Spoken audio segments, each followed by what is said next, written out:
Well, good morning, everyone. Happy Thursday morning to you. Welcome back to Morning Musings.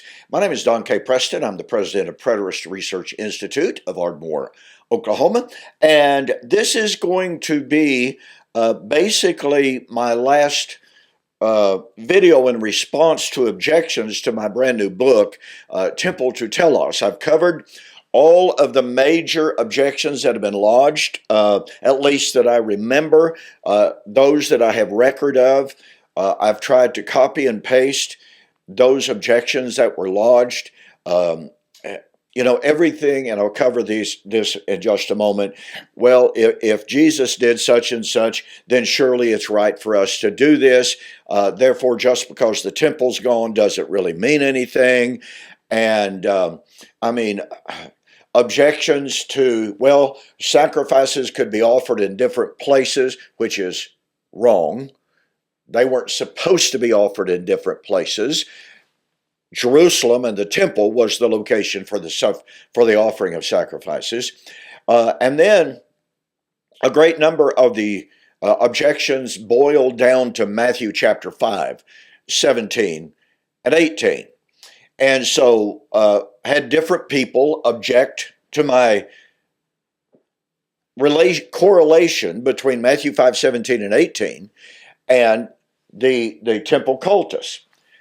Jesus said, not one jot, not one tittle shall pass from the law until it's all fulfilled. Hebrews chapter 9, 6 to 10 was speaking about the then standing and valid temple cultus. You know, the cultus mandated by the law. And says that temple, that cultus would stand valid and imposed from the Greek word epikaimai, and it means exactly that, legally imposed as the law of God until the time of Reformation.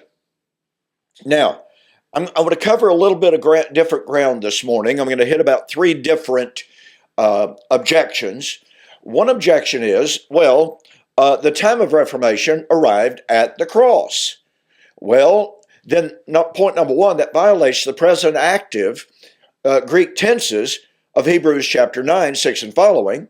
It violates the present active tenses of Colossians chapter 2.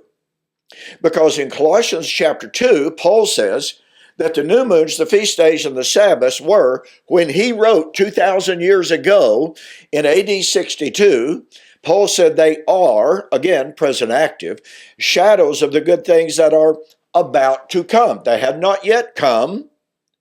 And we know that for a variety of different reasons. Number one, the Greek tenses. But number two, the new moons, the feast days, and the Sabbaths all foreshadowed certain eschatological realities. Rosh Hashanah, i.e. the Feast of New Moons, foreshadowed the time of the judgment. Well, the judgment had not arrived when Paul wrote. Nobody argues that it had. Since Rosh Hashanah was a shadow of the judgment that was to come, and Paul said it was still a shadow of that which was about to come, then very clearly it had not been fulfilled. But remember what Jesus said, not one jot, not one tittle shall pass from the law until it's all fulfilled. Now remember, one objector said I had to prove that all in Matthew 5, 17 and 18 really truly means all.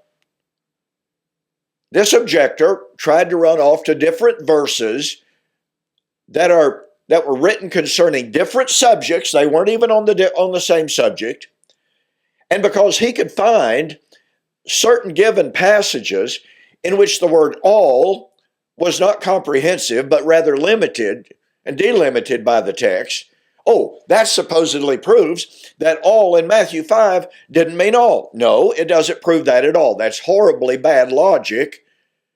And the question is, what does not one jot, not one tittle entail? It's not one jot, not one tittle of the law. Now, folks, you can't get more comprehensive than not one jot, not one tittle. So whatever the law being discussed in Matthew chapter 5 was every jot and every tittle had to be fulfilled before it could pass. Now hang on to that as we continue later in this discussion. Here's why this is critical.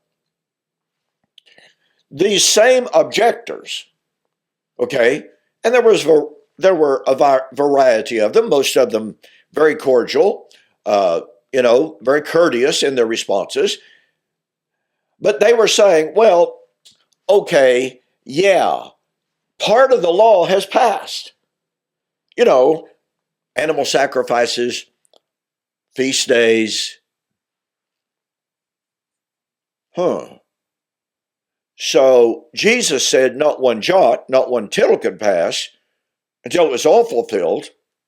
But the objectors tell us some of the law, some of the jots and tittles have passed, but some remains. Well, Jesus said that it was all or none. All or none. Jesus didn't say some will pass when some is fulfilled. He said none would pass until it was all fulfilled. Anytime we have to turn the text on its head, turn it 180 degrees out from what it actually says, there's something wrong with our theology. Something seriously wrong with our theology. Now, that brings us to one of the objections and some admissions that have been made in the ensuing correspondence. Okay? These different individuals kept posting responses that said something like this. Well, Isaiah chapter 40, 1 Peter chapter 1, 23 and 24 says, the word of the Lord is living and it's active and it abides forever. And they assured us, all of the readers and certainly me,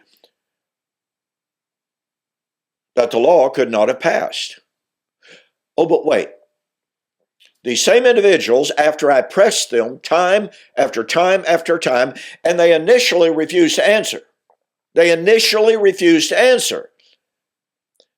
Although and the question that I asked, do you believe that the seventh day Sabbath is a binding law on men today? Well, one response was, well, the Sabbath was never given to the Gentiles. Well, that's true. That doesn't answer the question. Is the Sabbath a binding mandate? Let's just rephrase it, on the Jews today. By the way, if you say yes, then you have two covenants in existence at the same time today. You have a covenant for Israel, and you have a covenant for the rest of the world. You have the gospel as one covenant, the law of Moses as the second covenant. So is that what you believe? So anyway, these individuals again came back and said, well, no, they don't believe that physical circumcision is binding today. So physical circumcision, which is an integral, vital, fundamental part of the law, has passed away. They do not believe that the feast days, a vital, integral, foundational part of the law, has passed away. They do not believe that animal sacrifices are binding as a commandment of God today. So animal sacrifices, once again, a fundamental, integral part of the law, a massive part of the jots and the tittles of the law has passed away. Now, I continually ask them, and this returns to something I said a moment ago, if the seventh day Sabbath is a binding law today. Now, again, they equivocated. Well, the Sabbath was never given to the Gentiles. Okay, that's fine. Is the Sabbath still binding on Israel today? Or are you going to take a two-covenant law position? Another objector refused time after time after time after time to answer the question.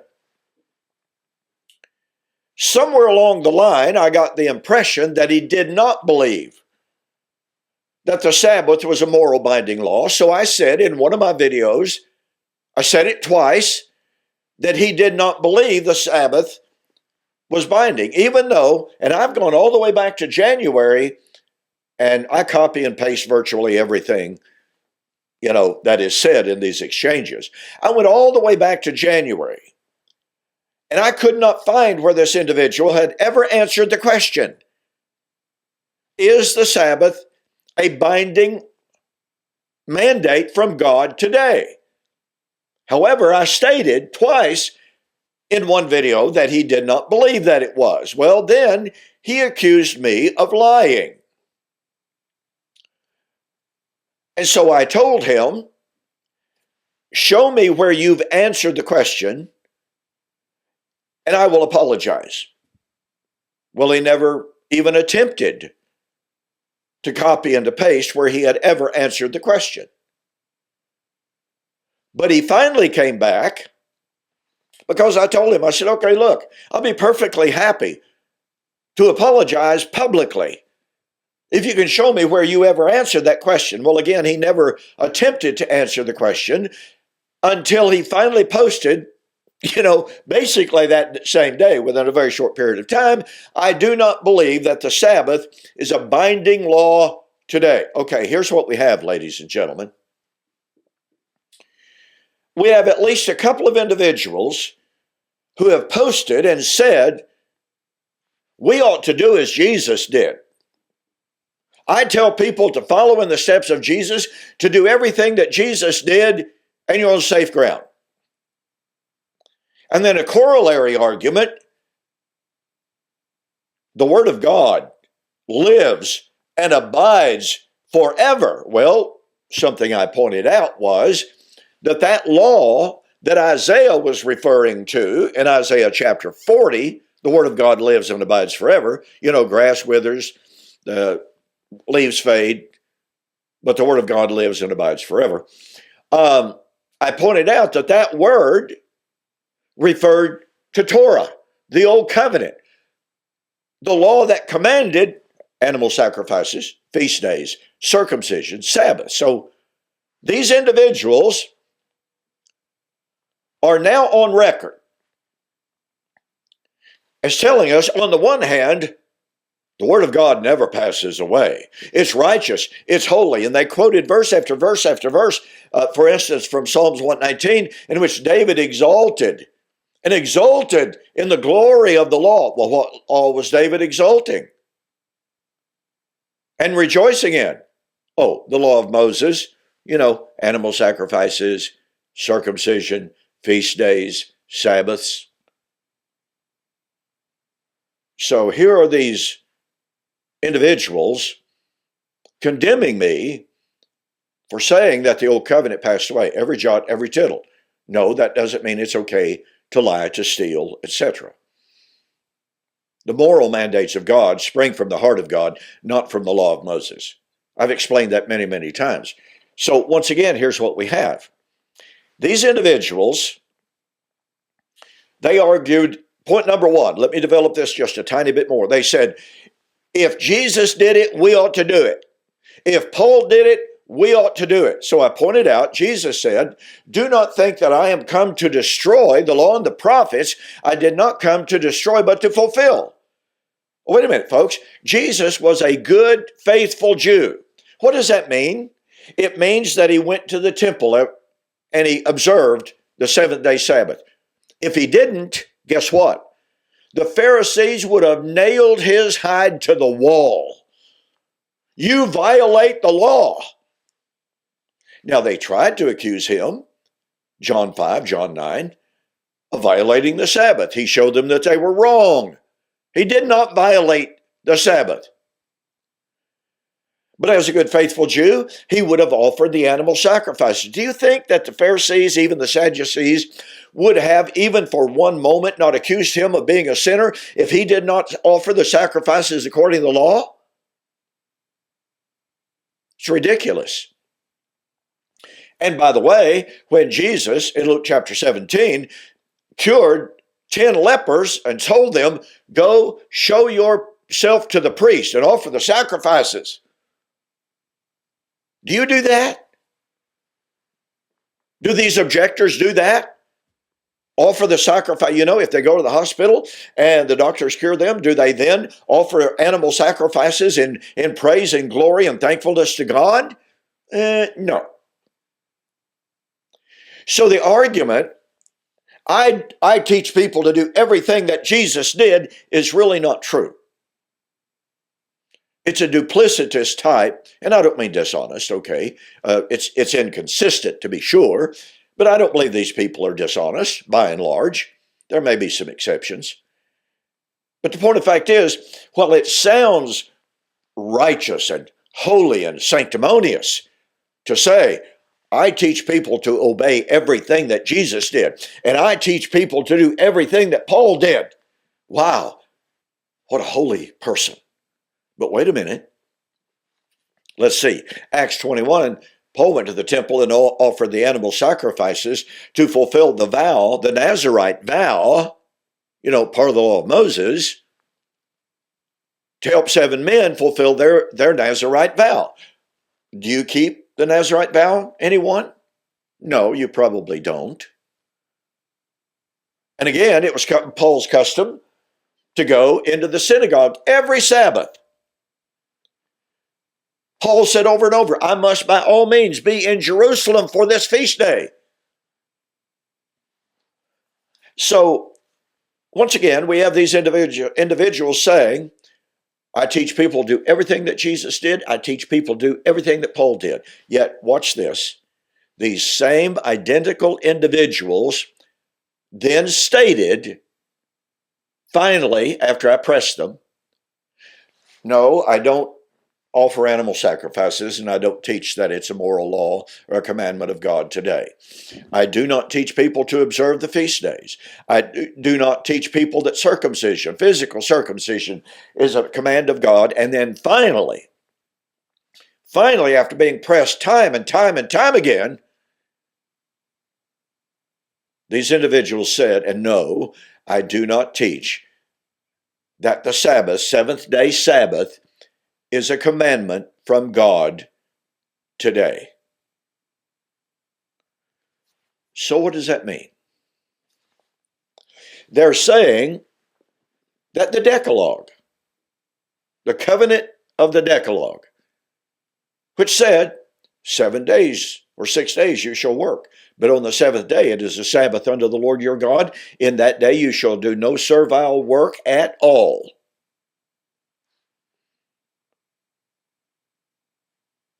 Yet these individuals seeking to condemn me because I say that the temple would stand until every bit of its cultus was fulfilled are telling us, you know what? It's no longer mandatory to go to the temple or to observe Sabbath, seventh-day Sabbath. The Sabbath law has passed away.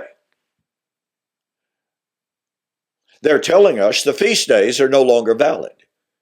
They're telling us that circumcision is no longer imposed. They're telling us we don't have to observe the feast days. Well, folks, all of those things, including Sabbath, Sabbath foreshadowed final salvation and resurrection. But Sabbath has passed away. Listen to me, when you admit the seventh-day Sabbath has passed away, is no longer valid, no longer binding, you are saying that the typology of the Sabbath, i.e. final salvation and resurrection rest, has been fulfilled. You have become a full preterist. Now, with all kindness and respect, it doesn't matter if you admit to that or not. Logically, you cannot admit, you cannot say and admit, well, Rosh Hashanah, the feast which prefigured the judgment, is no longer binding. We don't have to observe Rosh Hashanah. Then you're admitting that the judgment has taken place.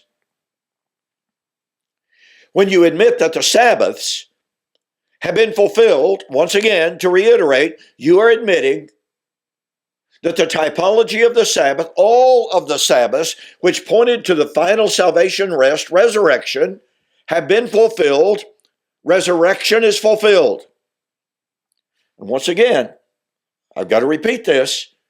It doesn't matter whether you agree with that or not. The logic is undeniable. And so what you have agreed to is that the totality of what we call the Old Covenant, you are agreeing that the Pentateuch passed away. You are agreeing that the Decalogue has passed away, because after all, the Sabbath has passed away. You are thereby agreeing that the Psalms and the prophets, which said nothing at all other than what was contained in the feast days, the law that you say has passed away. You know, when the prophets foretold a new heaven and new earth, what were they predicting? The fulfillment of Sabbath, the new creation. You are affirming the reality and the fulfillment of Shemini Atzerat, the new creation feast. So you can't dichotomize and say, well, okay, yeah, the law back here and the law of Moses, that passed away, but I'm still looking for the new heaven and new earth. I'm still looking for the kingdom. I'm still looking for this or that or the other. Sorry. Those eschatological elements were all foreshadowed in the feast days, which you now admit have passed away. Every one of those elements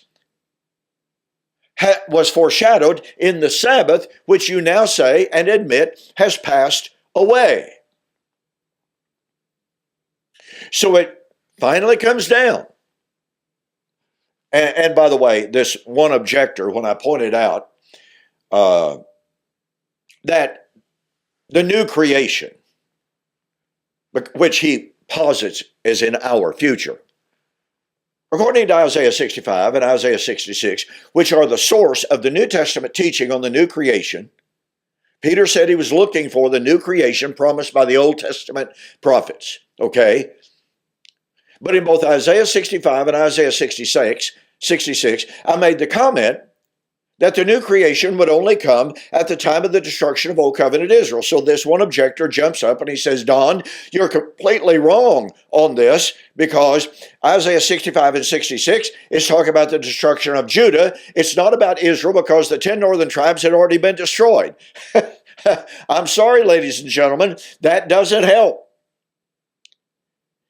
Is it technically more specifically accurate to say, well, yes, it's Judah and not the 10 northern tribes, because the 10 northern tribes had already been destroyed at this time? Yes, but does that negate the argument? No, it doesn't.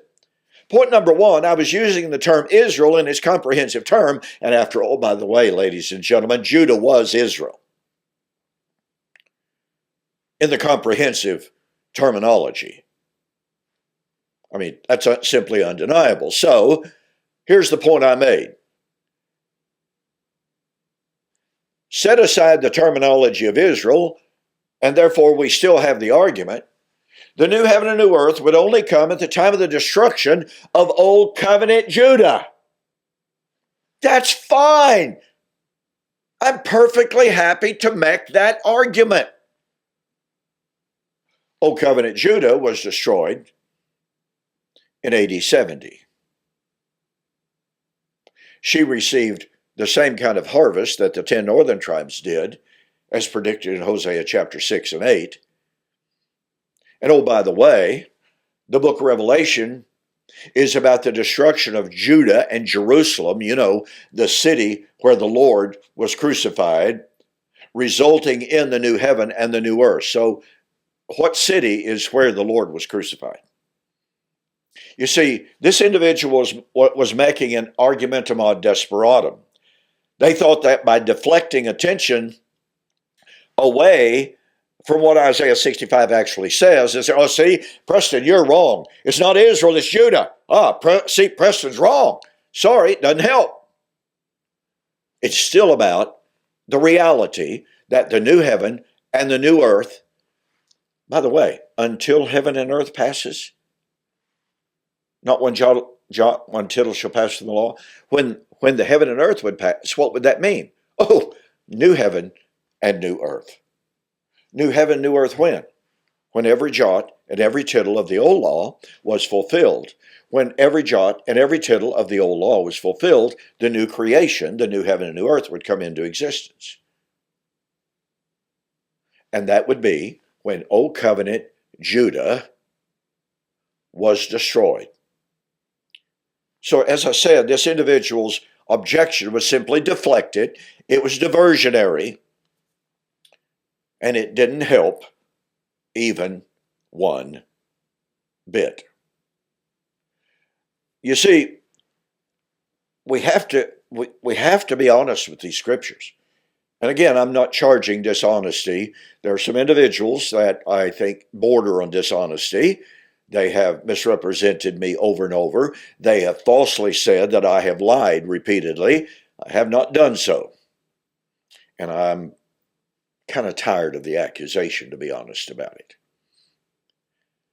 But the point of fact is, when these individuals admit, as they have now done, when on the one hand they say, I teach people to do everything that Jesus did, and I do everything that Jesus did. Number two, they're not being accurate, because they admit they don't offer animal sacrifices, they do not observe the feast days, they do not command physical circumcision, and now they've admitted they do not observe the seventh-day Sabbath.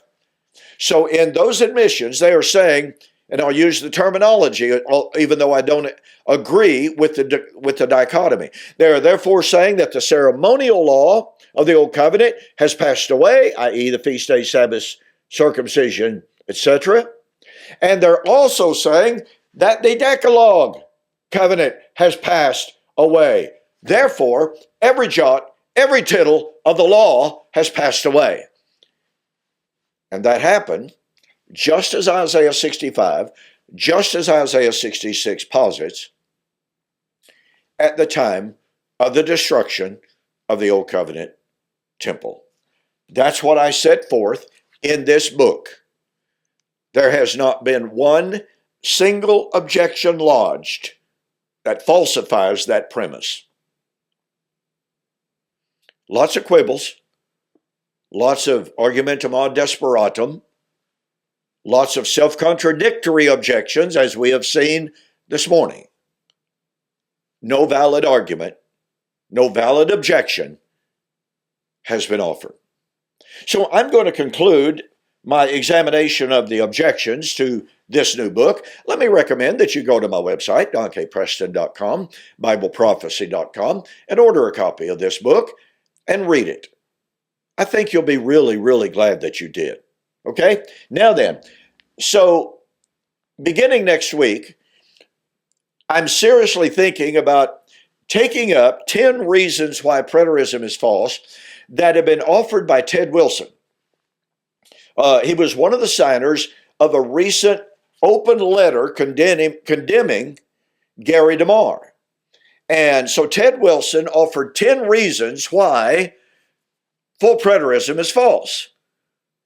Just like the objections to my book were invalid, specious, and really awfully trifling, involving some serious logical fallacies, Ted Wilson's objections are likewise the same. And here's the deal. I have challenged him no less than 2 times since the letter came out to meet me in formal public debate. Doesn't matter if it's YouTube, I don't care, or in formal public debate, face-to-face, to debate the merits of full preterism. My very first challenge disappeared from his page.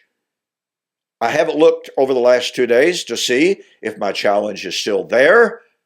I sort of kind of expect, maybe wrong, some of you can check it out, and I'll try to check it out, but I sort of kind of expect that the challenge has been removed. If so, and it's a big if, I understand that, but if so, that will be more than revealing to you. All right? Thanks for joining me for this morning's Morning Musings. Tomorrow we will but we'll continue our examination of Steve Gregg's book, Why Not Full Preterism, and we will conclude our discussion of Steve's argument on 2 Thessalonians chapter 1. It's absolutely amazing. You don't want to miss it. So I'll see you on the flip side.